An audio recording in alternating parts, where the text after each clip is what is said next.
questa sberla mi è servita a capire che il tempo e le opportunità non sono infinite. Mi colpì il fatto che a 29 anni un ragazzo volesse mettersi in gioco con il suo sogno. Lascio fare quello che vogliono, per non avere il senno del poi. Sai che sei nato per fare una cosa, no? E la devi fare, lo senti? Sì. Siamo pronti? Sì, sono Michele Sarzilla, sto per iniziare il mio primo documentario.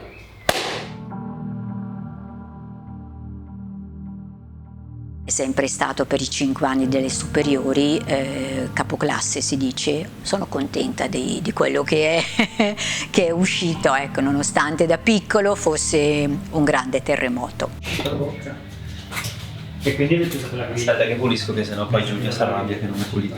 Anzi, fai vedere che faccio i mestieri. Io sono team non sporcare. È stata una volta che ha pulito il bagno mi fa, dopo una settimana, oh, non sporcarlo il bagno che l'ho pulito, L'unica cosa che io, come anche la sorella Erika, che il nuoto dovevano continuarlo fino alle superiori. Ah, qua ci sono un po' di foto di quando ero piccolo, di quando ero nuotatore.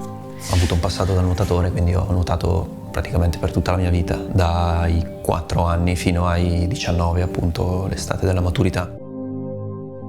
Ero già grasso all'epoca, si vede. Quale sei? Sono questo. 96, 8 anni. Quando ero molto piccolo mi sono tuffato nella piscina grande per salutare mia sorella e non sapendo nuotare sono andato a fondo.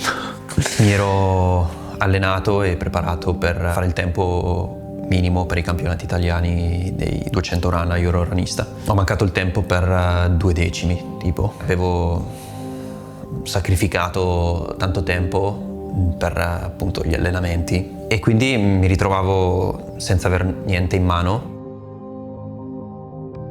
Quando ero piccolo tenevo tutte le medaglie e le avevo in un grande scatolone, poi quando mi sono trasferito così penso che alcune le ho messe su un quadro che ho ancora a casa, però altre le ho buttate. Non sono una persona che conserva le cose materiali, preferisco conservare ricordi nella mente. Ho dovuto ascoltare la necessità che avevo dentro di conoscere il mondo, di conoscere me stesso. Sono andato a vivere a Londra e in questo tempo non ho fatto assolutamente niente di sport. Poi da Londra sono andato a Barcellona e anche lì per i primi anni non ho fatto assolutamente niente se non vivere come un adolescente, uscire la sera, essere libero da quegli impegni che lo sport ti impone, no? Di andare a letto presto, di mangiare sano, è una vita piuttosto dedicata a un solo scopo, che è quello di andare forte, di performare.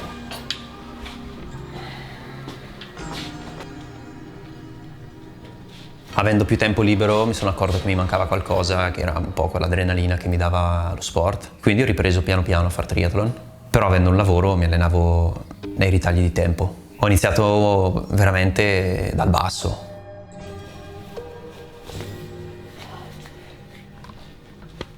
E quindi poi piano piano, come si sa, l'appetito viene mangiando, no? Quindi dopo le prime gare, bene o male, andavo abbastanza bene, quindi mi è ritornata un po' la voglia di allenarmi, così fino al 2017, che poi è stato l'anno della svolta, perché ricevo una telefonata da casa.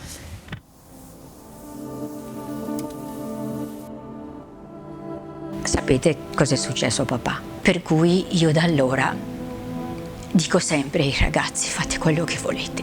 Dovevo tornare a casa in più fretta possibile perché probabilmente non avrebbe nemmeno superato la notte, non avrei potuto nemmeno salutarlo.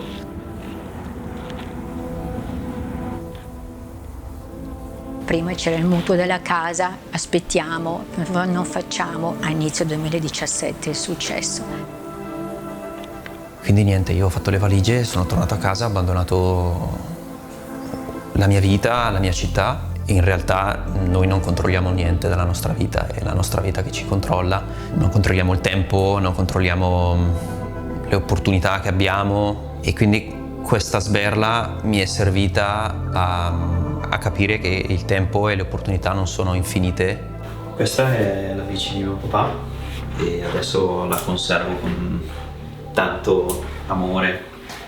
Mi ho fatto mettere il mio nome da questa parte, il nome di mio papà da quest'altra. Per fortuna siamo riusciti a salvarlo, hanno fatto un ottimo lavoro di restauro e magari un giorno ci farò l'eroica. Avevo sempre avuto nella mia testa l'idea di provare a fare triathlon da professionista, ma in realtà non l'avevo mai presa sul serio questa cosa. Comunque avevo sempre detto, vabbè, arriverà l'opportunità, arriverà il momento, non è adesso. E invece, proprio perché capisci che il tempo non è infinito, mi sono detto, il momento è questo, il momento è adesso e lo voglio fare, voglio provarci.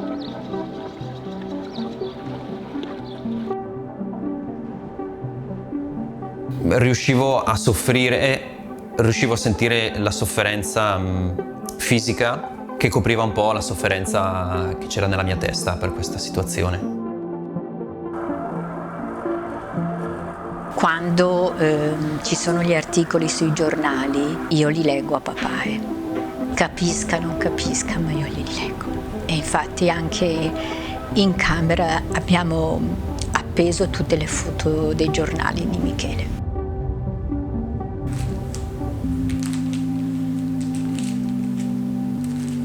Zerzilla mai così in alto, ogni articolo nella sua busta. È la stanza dello spirito del tempo, è lo studio di Giulia in realtà questa stanza, quindi io sono riuscito a prendere una mensola, a impossessarmi di una mensola e mezza. Un po' di coppe sono rimaste a casa mia da mia mamma. Qua ci sono, diciamo, le più importanti. Sai quelle percezioni che hai e un po' di suggestione in cui spesso mi sono affidato come allenatore, cioè ho capito che dentro quello sguardo lì poteva celarsi veramente un sogno grande da realizzare. E quell'estate poi ho voluto conoscere Fabio Vedana, che è stato il mio primo unico allenatore di triathlon. Michele per me è stata una delle mie scommesse più grandi. Io devo tantissimo a Fabio perché è stata la persona che ha creduto in me quando in realtà nessuno avrebbe creduto in me. Io ero un 29enne che veniva dal fare il cameriere, che voleva diventare un atleta professionista e tante persone mi avrebbero riso in faccia, invece Fabio ha visto in me delle potenzialità e ha creduto in me. Venivo da tanti anni fatti con la federazione svizzera con cui ho vinto un po' tutto nell'ambito del triathlon, con cui ho fatto un'esperienza incredibile come allenatore di high performance. Ero ritornato a lavorare in Italia con un piccolo gruppo di atleti. Mi è giunta la telefonata di questo mio collega da Barcellona che mi segnalava questo signore, perché non poteva dirsi ragazzo, visto che aveva già 28-29 anni. Io sono andato da Fabio, che in quel momento era a Livigno, però sono andato a modo mio. Venne in furgone, estremamente umile. Ho caricato un materasso sul furgone e sono andato ad allenarmi con loro, quindi poi la sera quando ci siamo incontrati Fabio mi chiede ma scusa, ma dove dormi? E gli ho detto nel furgone. Ma come nel furgone? Cioè lui era abituato a lavorare con atleti veri, professionisti, e invece io ero abbastanza fatto a modo mio, ecco. In quel momento lì non vedevo lo sport come un lavoro. Era talmente in ristrettezze economiche che questa cosa mi colpì molto. E poi da lì abbiamo iniziato a lavorare. Se ci fai caso, giù in fondo là si vede un po' lo skyline di Milano. Alla fine per me questo è un posto un po' mistico, no? Un po' magico, perché quando passo di qua mi fermo sempre a guardare dal punto dove ho le radici, dove sono nato, il punto che mi ha fatto diventare l'atleta che sono, la persona che sono, e è un po' come se costruissi un ponte tra passato, presente e futuro, che è di nuovo qui a Bergamo, nel mio paese, nelle mie terre.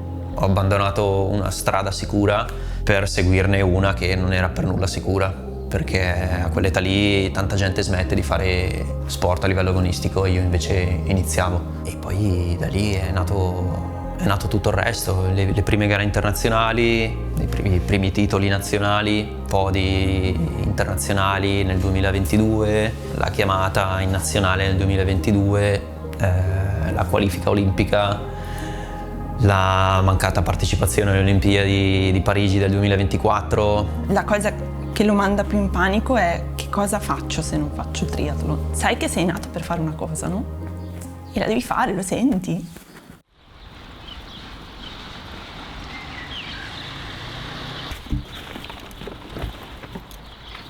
Il periodo di avvicinamento alle Olimpiadi, proprio perché era one shot, è stato un periodo mentalmente molto, molto impegnativo.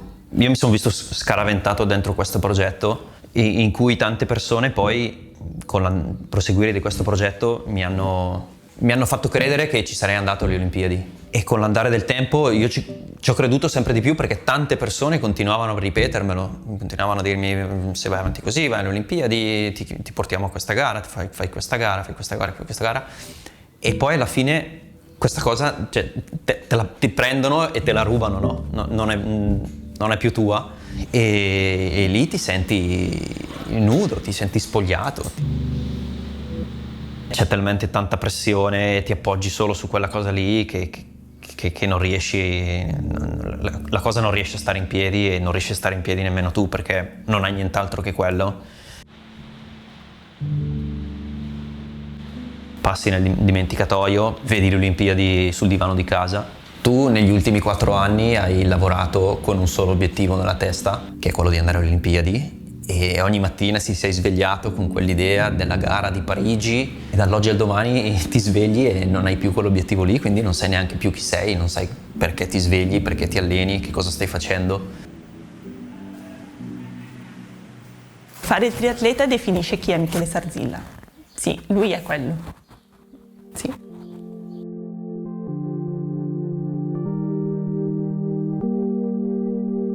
Voglio anche avere una vita, voglio vivermi tutto il resto, non voglio più sacrificare tutto come ho fatto prima, che poi ho visto che sacrificando tutto non ottieni nemmeno il risultato, almeno per come sono fatto io. Ho bisogno di un po' più di cose nel calderone per funzionare. Da dopo Parigi, quello che è sempre stato il mio vero obiettivo per Michele, che era quello dell'Ironman, e da lì Michele ha abbracciato immediatamente, senza nessuna esitazione, questa sfida che gli avevo lanciato. Abbiamo superato questo momento di difficoltà, rinascendo un po' dalle ceneri, però secondo me rinascendo più forti di prima. Ho proprio scoperto che l'amore per il triathlon è così grande che niente avrebbe potuto impedirmi di ripartire e di cercare di nuovo di reinventarmi. La sua grande caratteristica è la capacità di non mollare mai, soprattutto in gara. Questo mi è ritornato tantissimo forte quando si è qualificato a Cozumel, al suo primo Ironman. Si è qualificato subito per il nostro obiettivo principale, che era il campionato del mondo di Ironman a Kona nel 26 quest'anno. E io avevo proprio voglia di scoprire questo mondo delle lunghe distanze. Ci siamo dati il via libera, abbiamo detto giochiamoci l'all-in. La vedo come una figata pazzesca. Andare alle Hawaii, cioè, è il sogno di una vita. Voglio arrivarci scarico da qualsiasi pressione. Voglio immaginarlo come un'isola felice, un'isola in cui andrò, soffrirò, sarò felice nel soffrire. Ho già gareggiato tante volte con i migliori al mondo nel periodo preolimpico, e tante di queste persone saranno poi anche a Kona adesso. Credo di sapere come gestire la pressione, come gestire lo sforzo in gara, come riuscire a spremermi e a dare il meglio e a dare tutto quello che ho. E poi qui c'è la slot per Kona. È il ricordo della gara, secondo me, più bella, cioè quella che mi sono goduto di più, che è stata appunto l'Ironman di Cozumel, che è stata un po' anche un viaggio con tanti amici. Diciamo che sì, avevo l'obiettivo di far bene, però avevo anche l'obiettivo di andare a Cozumel, a quest'isola paradisiaca del Messico, e sono andato con la mente serena, scarica, senza grandi obiettivi, e con l'unico obiettivo di divertirmi.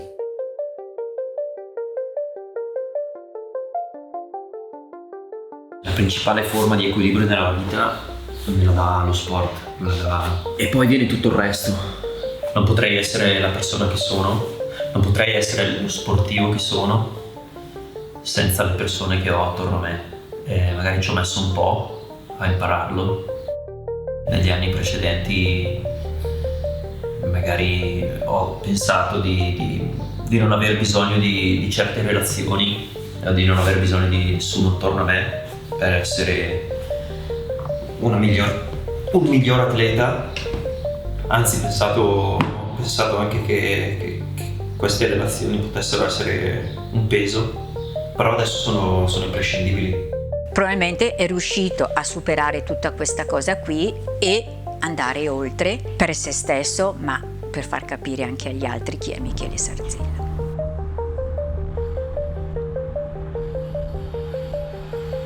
Quando lui si è conquistato la slot per il mondiale a Kona, mi ha chiamato subito dopo la gara all'arrivo e mi ha detto baby andiamo a Kona, andiamo alle Hawaii. Era contentissimo, era felicissimo e io ho detto ah ok, wow, quello sarà il coronamento della sua carriera e dopo probabilmente la nostra vita sarà più tranquilla, no? Chissà, faremo delle cose normali, avremo dei fine settimana e invece no, non sarà così. Allora, dopo Kona c'è una bella vacanza. Sono 2 settimane di vacanze e poi tornare a Cozumel per prendere la qualifica per Kona 2027. Sì, so che tante persone si aspettano che io smetta, però io non vedo il motivo per cui smettere. Sì, questa è la realtà, è così. Finché potrà lui farà questo e io lo sosterrò in questo. Perché dovrei auto-infliggermi questa punizione di terminare questa cosa a metà? Cioè, questa cosa adesso bisogna portarla avanti fino alla fine. Quale sarà la fine? Non lo so.